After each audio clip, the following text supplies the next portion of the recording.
Welcome to the first of two videos on the 5 voting methods using a preference schedule.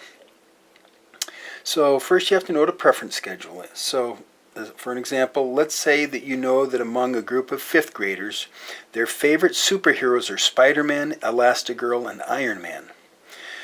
You could have them rank these 3 superheroes in order of their top pick to their last, and then you'd tally the results in a table with the number of the given ballots listed in the top row using S for Spider-Man, E for Elastigirl, and I for Iron Man to represent each superhero. So this table shows that on 3 ballots they put Spider-Man first, then Elastigirl second, and Iron Man third.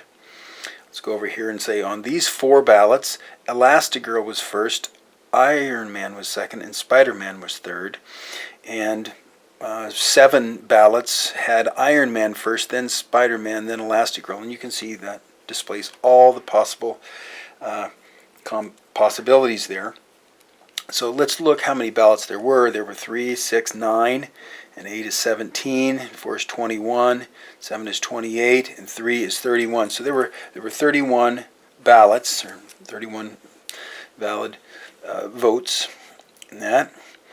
And now the 5 different methods we could use to evaluate who the winner is maybe the most obvious. It was called the plurality method. So a plurality method is just the greatest number of first place votes, and it's not necessary to get a greater than 50% majority in a plurality vote, which is, in case of 3 people, that would be difficult to get a 50% majority.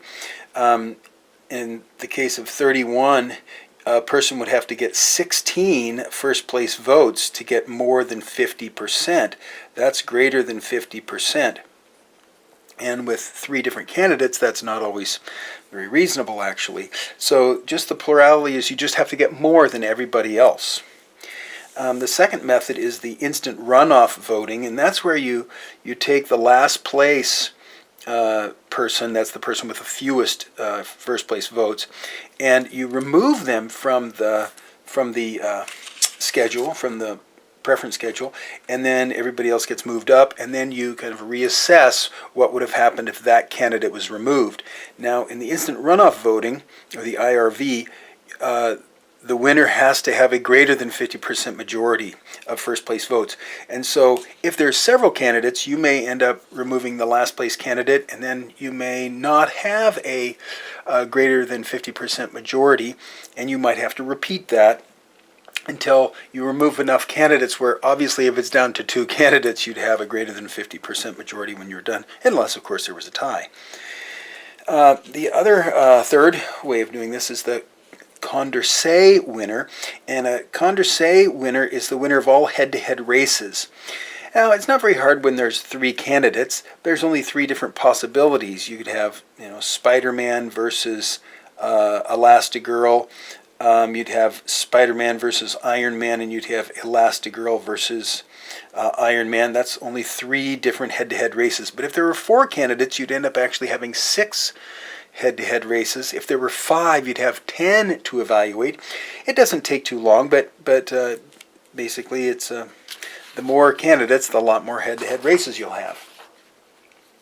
A fourth method is called the Borda count method, and that is a value is given to each place by inverse numerical position. So let's take, for example, if Spider-Man gets first and Elastigirl gets second and Iron Man gets third in a vote, Spider-Man would get 3 points for that ballot, and Elastigirl would get 2 points on that ballot, and Iron Man would only get 1 point on that ballot. Now, if there were 5 ballots like that, that would be 15 points for Iron Man, 10 points for Elastigirl, and only 5 for Iron Man. So depending on the number of votes, you multiply that number of ballots that have it on there times the point value for each of those. And the last method, Copeland's method, is it's on all one-to-one comparisons, which is very much like the Condorcet method.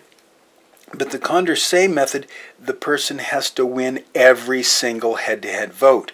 On Copeland's method, you just get a point for winning, and so if there's a lot of candidates, you might have like 10 comparisons. One person might get win 4 of those head-to-head, or 3 of those head-to-head. Another might win 2, another might win 1 and 1, and so you add up all the points. They don't have to win every single head-to-head race. So Copeland is very much like Condorcet. So let's that'll end this video here, and then we'll get into showing how each of those 5 methods would apply to this particular example.